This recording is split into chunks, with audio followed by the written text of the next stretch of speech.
Halo semuanya, perkenalkan saya Ebal Rivaldi di sini dan saya akan mempresentasikan soal proses produksi kargo bike dari awal sampai akhir.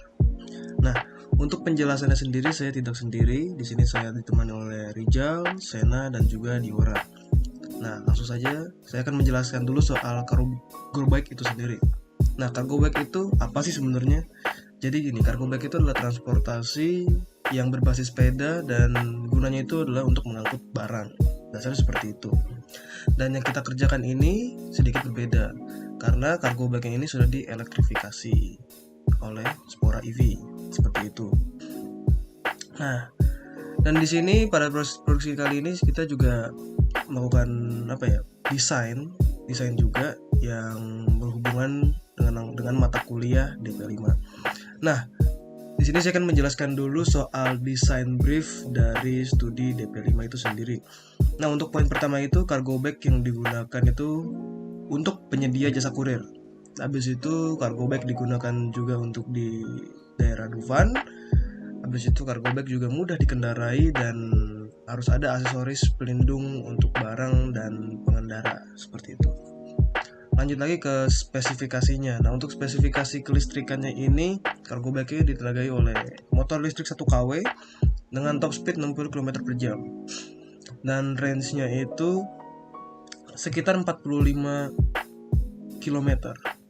Dan untuk maksimum cargo load-nya itu 150 kg. Dan ini adalah hasil desain untuk cargo bike-nya. Lanjut lagi. Ini adalah konfigurasi tali cargo bike itu sendiri. Nah, cargo bike ini sendiri itu bisa dijadikan untuk membawa barang, membawa gerobak, dan yang lain-lain sesuai dengan kebutuhan si usernya itu sendiri. Dan sebelumnya kita juga ada project kedai reka yang merancang desain cargo bike untuk penjual makanan UMKM di daerah Lengkong. Dan di sini ada gambar-gambarnya seperti itu. Lanjut lagi. Nah, di sini adalah geometri sepeda cargo bike-nya. Geometrinya seperti ini gambarannya. Overall semuanya ini terbuat dari steel, mild steel, dan gabungan dari seamless steel pipe yang bulat dan juga hollow square pipe dengan berbagai macam ukuran. Ada yang 50x50, 26x26 untuk square pipe-nya. Dan untuk pipa-pipanya itu ada yang 1 inci, ada yang setengah inci, ada yang 1,25 inch seperti itu. Halo, assalamualaikum warahmatullahi wabarakatuh. Perkenalkan, nama saya Muhammad Afisana Ilman. Di sini saya akan melanjutkan dari kanva yang sudah ada dari teman-teman saya. Sekarang kita masuk ke bagian flow produksi. Untuk produksinya sendiri, kita mempunyai flowchart, yaitu seperti desain brief, proses desain, persiapan produksi, lalu perakitan. Sedangkan untuk industrinya sendiri, desain brief itu masuk ke industri 4.0, terus proses desain juga industri 4.0, persiapan produksi itu adalah industri 4.0. Nah, untuk produksinya sendiri di sini melibatkan tiga jenis industri, yaitu yang pertama 2.0, 3.0, dan 4.0. Lalu untuk perakitannya sendiri pun masih 2.0. Lalu untuk selanjutnya yaitu desain brief. Tujuannya apa sih untuk desain brief? Jadi tuh desain brief tuh kalau kita bedah sedikit seperti target kendaraannya untuk di mana, terus seperti mencari data informasi mengenai cargo bike atau transportasi jenis itu seperti apa. Setelah dari desain briefnya selesai, dapat kesimpulan dari desain brief, langsung kita masuk ke proses desain. Nah, proses desain itu yaitu adalah mencari referensi, terus kita melakukan sebuah sketsa, terus mencari data seperti ergonomi, data teknis, lalu pembuatan 3D model, dan yang terakhir prototyping. Selanjutnya ke persiapan produksi. Nah, persiapan produksi itu seperti menentukan komponen atau bagian yang akan dibeli atau dibuat dengan vendor, atau ada yang dibikin sendiri. Terus juga masuk ke survei harga, dan juga menentukan vendor konsultasi dengan vendor. Lalu setelah itu di sini ada flowchart tentang si flow produksi. Nah, dari flow produksi ini dari 2.0, 3.0 dan 4.0 ini jadi terpecah lagi antara 3.0 ke produksi dan 4.0 ke order barang, lalu saling berhubungan lagi dari 2.0 ke 3.0, yaitu perakitan via vendor atau perakitan sendiri. Nah, terus masuk ke bagian bener ke produksinya, yaitu 4.0, yaitu pembuatan kerangka meliputi cutting, pembuatan kerangka, bending, pembuatan kerangka, CNC, pembuatan dropout, bubut, housing pedal, dan serta welding, dan yang terakhir yaitu pengecetan. Nah, untuk yang terakhir lagi yaitu flow produksi untuk order barang. Contohnya yaitu pembelian komponen listrik dan pembelian komponen sepeda. Untuk pembelian komponen listrik kita jabarkan tuh dari motor listrik, baterai, DC converter, terus controller, kabel, dan lain-lainnya yang dibutuhkan. Nah, untuk pembelian komponen sepeda sendiri itu meliputi seperti pedal, jok, sistem pengereman, transmisi. Ini transmisinya kebetulan opsional. Terus selanjutnya yaitu sistem kemudi, lalu ban, velg, dan stang. Terima kasih dari saya sebelumnya. Wassalamualaikum warahmatullahi wabarakatuh. Akan dilanjutkan oleh teman saya. Terima kasih. Oke, selamat pagi, siang, sore, atau malam Bapak hari di tempat. Perkenalkan, nama saya Abdul Rahman Jalul Haq. Izin melanjutkan presentasi dari teman-teman saya sebelumnya. Oke, jadi presentasi saya kali ini untuk menjelaskan peta dari workshop itu sendiri. Yang pertama itu yang kita bisa lihat tentunya peta dari workshop kita sendiri. Yang pertama itu ada design team, yang dimana itu proses desain, order barang, dan kontak vendor. Kemudian vendor pembuatan rangka dan cat rangka.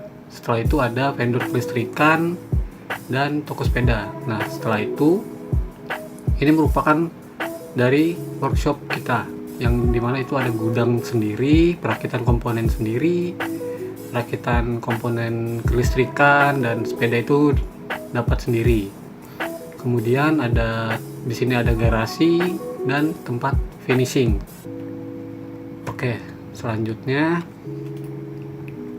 proses desain.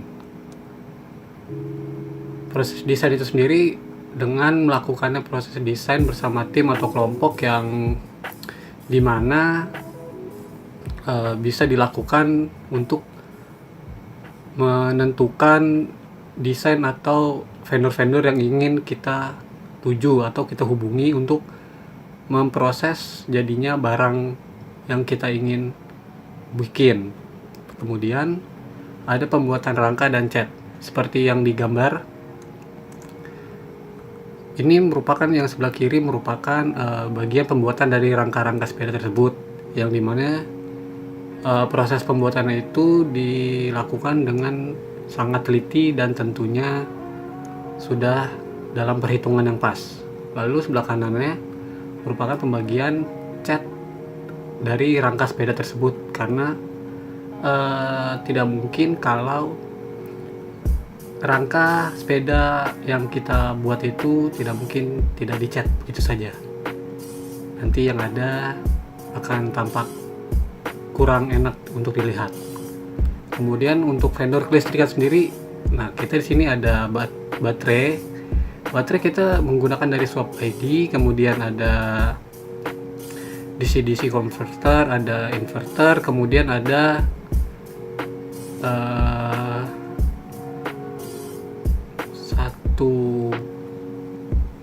kemudian ada dinamo atau sebagainya. Nah, lalu bagian selanjutnya merupakan toko dari sepeda ini. Nah, setelah sepedanya yang kita produksi itu sudah selesai, sudah melalui tahap uji coba dan segala macamnya, kemudian sepeda kita taruh di toko sepeda tentunya ya, yang dimana kita display untuk mungkin nanti ada customer yang ingin membelinya bisa melihatnya langsung di toko sepeda terdekat. Lalu ada gudang. Tentunya seperti yang kita sama-sama tahu, gudang sendiri itu fungsinya untuk meletakkan atau menaruh perlengkapan atau barang-barang dari sepeda ini atau cargo bike tersebut. Jadi agar tidak berceceran dan tentunya sudah teratur dengan rapih. Oke, selanjutnya perakitan komponen sepeda. Seperti yang bisa dilihat di gambar ini, perakitan sepeda tersebut merupakan dari bagian-bagian yang sudah ditentukan dari hasil desain sebelumnya. Ini merupakan bagian untuk dari tengah ke depan, di mana besi-besi tersebut disambungkan untuk dijadikan sebagai cargo bike. Nah, kemudian ada perakitan komponen kelistrikan. Seperti ini gambaran yang bisa saya tunjukkan, gambaran ketika komponen-komponen yang sudah saya jelaskan tadi, yang komponen kelistrikan tadi di awal, lalu dilakukan perakitan seperti ini. Karena komponen kelistrikan merupakan hal yang paling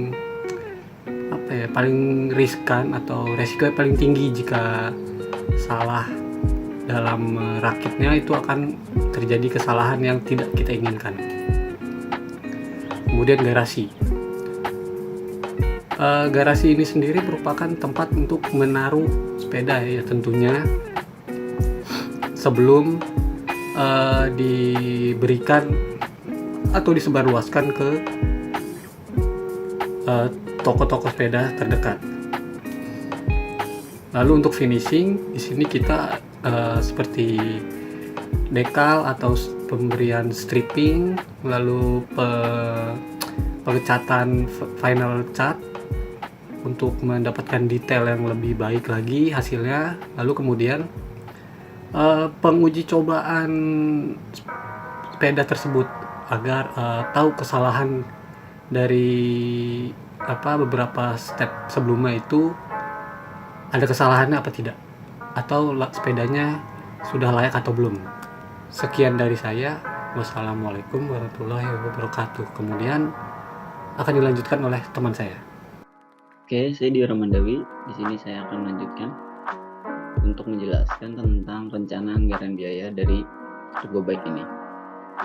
Pertama ada pada komponen stem, yaitu ada stem atau headsetnya itu dengan harga Rp100.000, ada handle grip Rp60.000, indikator baterai Rp250.000, pedal motor Rp150.000, handlebar Rp75.000, shifter Rp75.000, dan handle rem Rp75.000.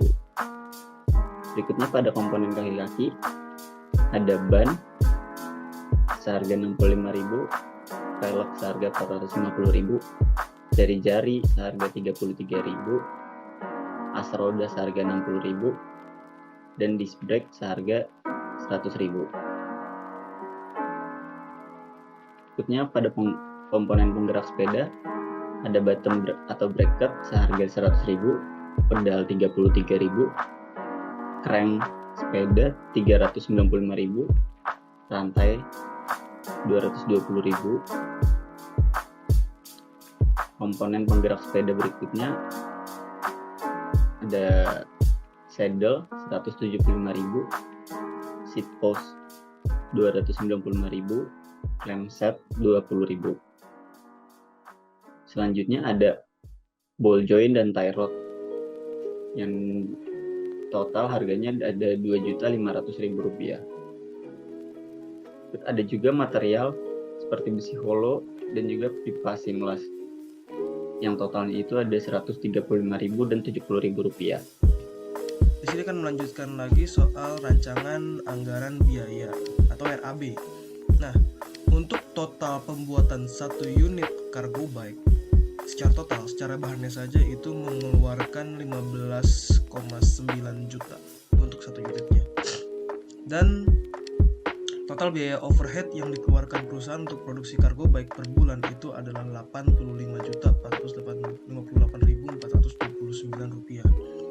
Nah, biaya overhead ini udah mencakup biaya listrik, biaya gaji karyawan, habis itu juga biaya-biaya seperti biaya sewa air dan semacamnya. Intinya biaya setiap bulannya seperti ini. Nah, kemudian saya akan menjelaskan soal HPP. Nah, HPP ini adalah harga pokok produksi. Adalah